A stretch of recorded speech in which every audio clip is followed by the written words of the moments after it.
similar then kandak mi og kanang interview kanang unsay inyong gihimo nga ordinansa diri sa tong barangay. Karong tuiga ma'am or sa nangagi na og katibuk-an sa tibok sa ordinansa nga niya gi-apply sa Guadalupe ani atong barangay. Katibukan.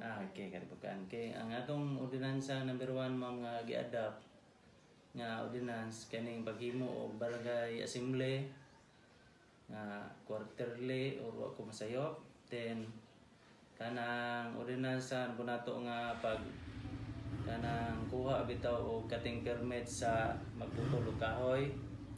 Then ordinansa sa ma'am nga kanang pag-meeting o puro kada buwan.